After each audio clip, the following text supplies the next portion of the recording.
I'm having trouble with 3 words here.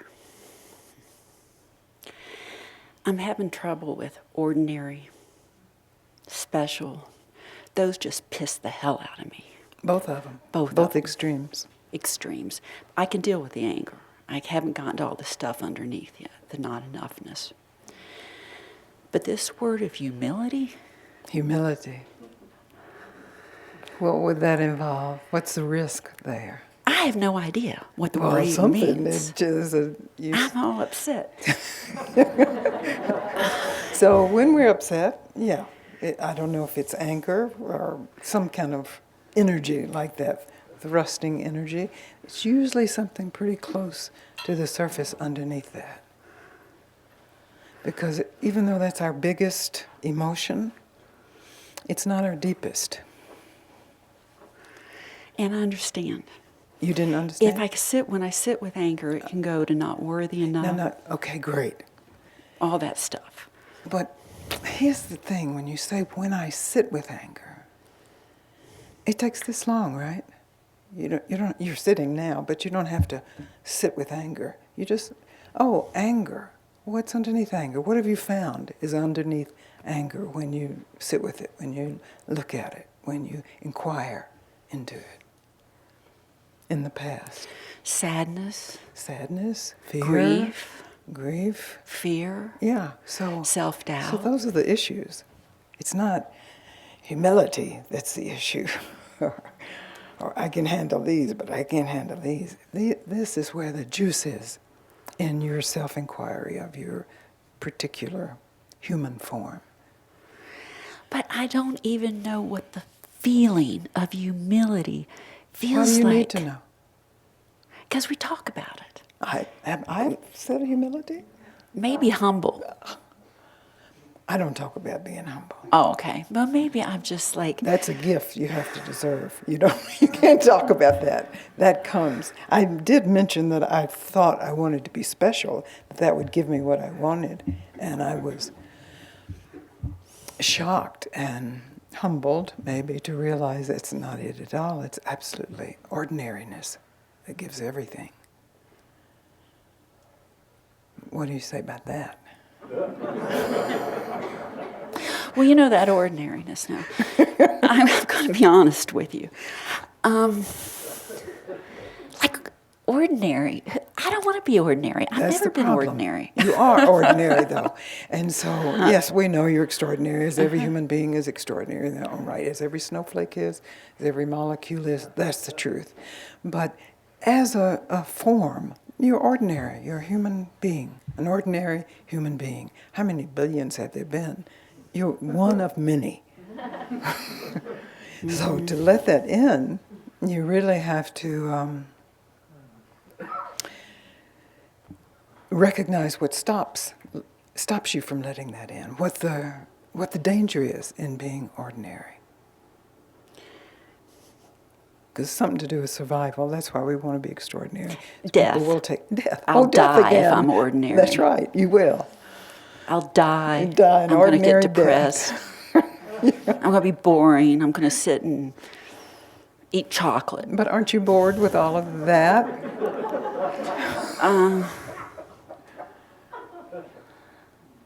Bored with all of the, I'm not going to do this, I'm going to be special, isn't that boring finally? How long have you been playing that tape? I'm not going to be ordinary, I'm not ordinary. I'm special. Well, now, I don't go around thinking no. I'm special. Certainly not. No. Now, I do have to watch sometimes fantasy of wanting to be special, and I catch it. So what will it give you if you're special in that fantasy? I get to be like you. You want to trade seats and see how it feels? I would love to. Okay, so I'll turn and speak to them. Who would like to come up?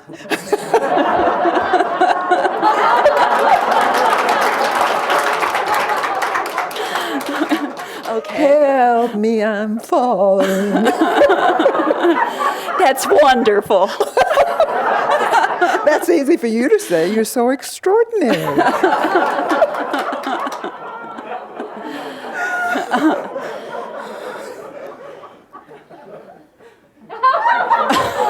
Well, I'm not extraordinary then. I'm just. Oh, you are, you are. Well, that doesn't feel good either. Interesting, huh? Yeah. So there's something that's deeper than ordinary or extraordinary. There's something that's more precious. And really, the reason I used ordinary is because it was just a counterbalance to my thought that extraordinariness is what gave you happiness or peace. Because I was conditioned that way. I was brought up in a Southern household, and so all women had to be extraordinary to get the right man. Oh, yeah. And you get the right man, that means you survive for a little while. Mm-hmm. You get a protector, a provider. So it's always all about survival if you just unwind it a little bit, whatever your conditioning. Where were you brought up? Asheville, North Carolina. Yeah. I know. I That was qualifies. bred to be. I was bred. I wasn't raised. So I get it. Yeah, Mm-hmm. that's right. Yeah, you do. You get it. And it's a burden. Really, it's maybe a golden burden because you succeeded. You became extraordinary. Mm-hmm. But did that give you what you really, truly, finally want from this lifetime? Well, what comes with that then is wanting more. Wanting more extraordinary? Extraordinary. Yeah. I was reading, I saw a wonderful, excuse me, this little digression. It's a wonderful, horrible little spot about Putin and how Putin got to be this megalomaniac that he is. I mean, we could see Trump or we could see any number of people. We have lots of examples of that. But this was a neuroscientist talking about it. And it said, really, when he was just in the KBG, he was just a cog in the machine. It was fine. And that's why Yeltsin picked him to be the president. He thought he could be just controllable. But what happens when you get picked, as you have been picked, you've been selected, something happens in your brain, like with any addiction, with a sweet addiction, where, whoa, that feels good. I would like some more of that. Mm. And that is really, it's a neuro circuit that happens that actually grows in wanting more. And so he found out how a politician or president of a country gets more. And you found out the way you've been bred and the way you have practiced what gets you more. But is more, up to this point anyway, ever been enough? Has more ever been enough? Beyond the 5 minutes of pleasure that you get when you recognize your more. Because, everything I've done in my life, if you look at it on paper, it could, you might, I don't know, some people might think, oh, that's extraordinary, but I can't feel it. That's right, of course. This is so good. I'm happy. So your brain is not corrupted by it because you're getting the correct signals. This is empty. Mm-hmm. Maybe you're happy with the accomplishments, but this is empty. It doesn't give me the truth of myself. Mm-hmm. It doesn't reveal true happiness. Mm-hmm. This is a very good sign. That I can't feel it. That you don't feel happy from being extraordinary. Mm-hmm. Because if you did, you wouldn't be in this room. You'd just be out working to get more extraordinary. Mm-hmm. Mm-hmm. And whatever it takes, it is like an addiction. It's not like an addiction, it is an addiction. So let's say that you come out of, I don't know you, let's say I come out of a beautiful session or a wonderful workshop or something, and I really feel good. Yeah. It feels good. It does, yes, it's beautiful. Beautiful. And then what? What Just do you pick feel up? it. It feels good. Yeah. Next. What do you pick up? What happens next? That's the key. Well, it's not to be addicted to that, But oh, isn't this nice? But the next minute, somebody could be calling and makes me cry or makes me angry. I So don't where know. did the nice feeling go? That's the source of addictions. It just dissolved. You just have to find another nice feeling. What if the next client is a failure? The next session is no good. Well, then I have to I feel the feelings. I do But feel what those. is the narrative? The feelings are the feelings, but what is the narrative? Because that's where the prison is. That's where the slavery is. Okay, I understand the feelings. The feelings are the feelings. You feel elated But what's or you the feel story? depressed. What's the narrative? What's the story? What are you telling yourself about yourself or about other?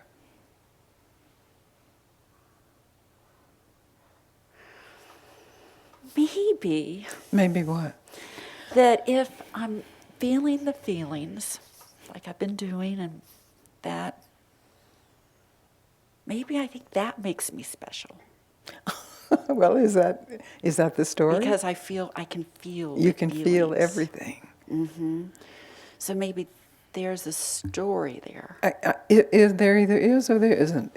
But don't if know. you examine it and there is, then that narrative is part of something that keeps you chasing something that never has given you lasting fulfillment.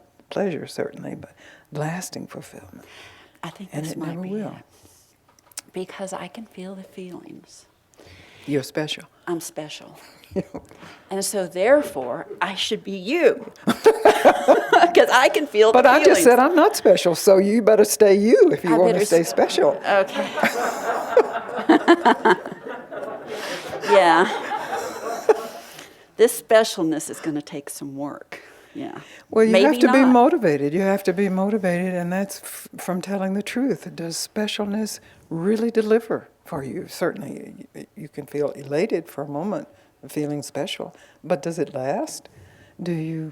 Can you feel special in all circumstances? No. Then you haven't discovered what is always here. And that's the invitation. Then it's of course much deeper than ordinary or specialness. It has nothing to do with either one. Both appear and disappear in that. Inflation, specialness; deflation, less than ordinary.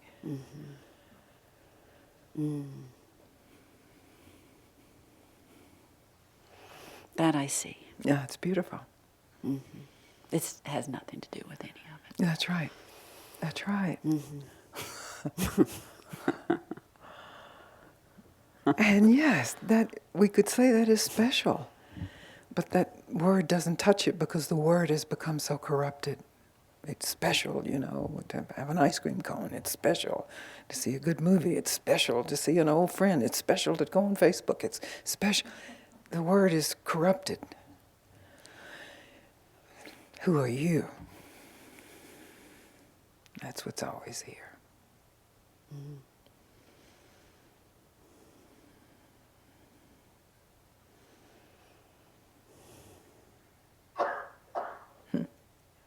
You see, yeah, the whole room feels it.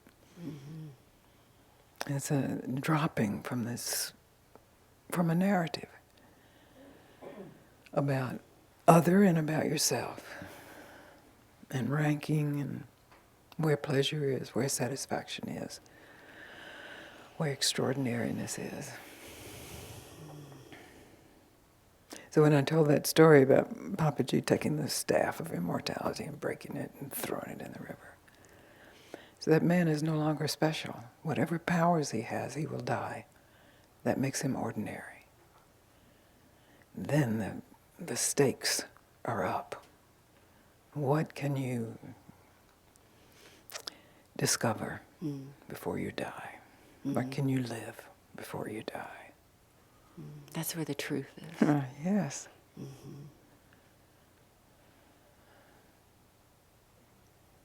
Beautiful. Thank you.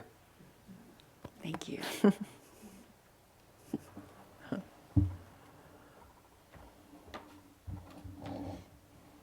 can see how these words are so useless, really,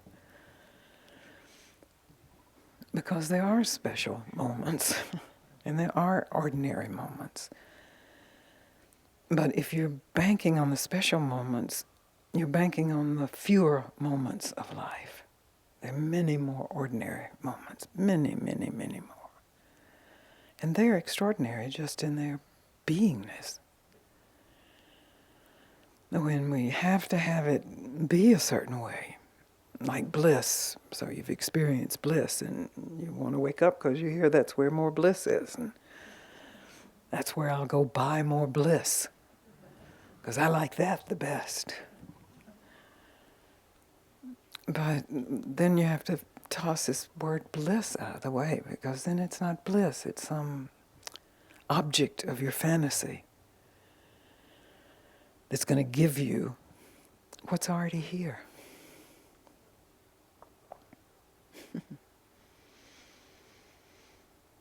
And that's humbling, but it's not humiliating. It's restful, because you aren't striving. You aren't trying to get the next hit or the next proof, the next success. Everybody likes success. It doesn't mean success is not likable, but it's not defining you. So it's what I meant when I said I'm ordinary. I understand I'm on stage, I'm Gangaji, I'm bringing to you Papaji's words, and I have the gift of gab. So I get, the setup there. And I think it's very useful if you think I'm extraordinary for whatever period of time till you get to know me better. But it's really not useful for me to consider myself that. That's megalomania. And it's just not true. And we see a lot of people, this documentary I saw about Putin was really showing how he physiologically went that way, as we do when we're addicted. I mean, it's a physiological thing, it's a big thing. And we are addicted to our definitions of ourselves as either wonderful or horrible, depending on what we like. Bliss or some kind of masochistic torture. But none of that can exist without a narrative associated with it. So this simple instruction or invitation to just be aware of the narrative, to overhear the narrative, and for a few moments just to recognize that you can stop following the narrative. End of story.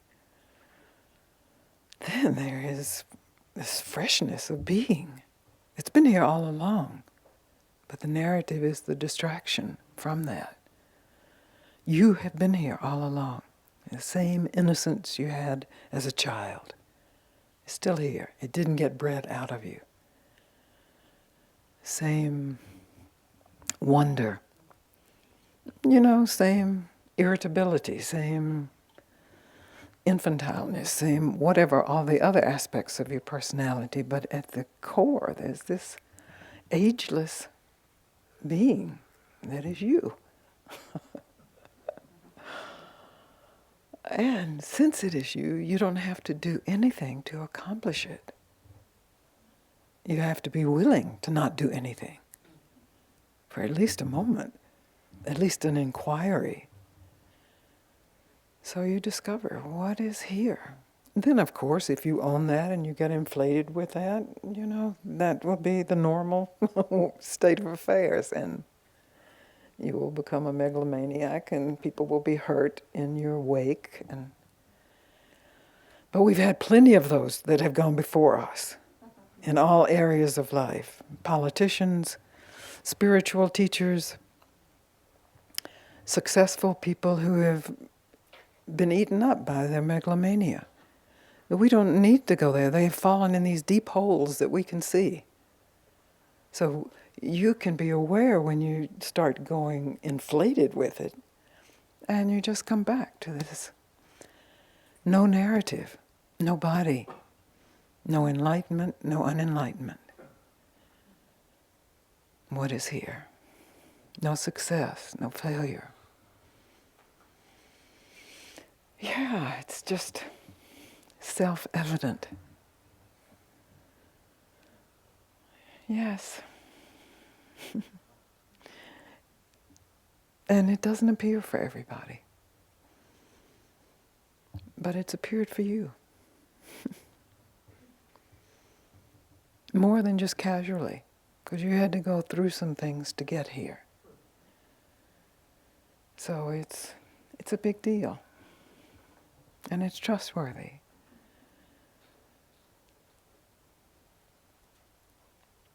I don't know that it's ordinary, but you are ordinary. And when you discover this extraordinary truth of being that includes you, then we celebrate. Then we leave the labels behind and the concepts. But when we pretend to leave them behind, and they're just, in our back pockets, ready to come out whenever they're needed, well, that's what we've learned. That's how we've learned to do it. We fake it till we make it.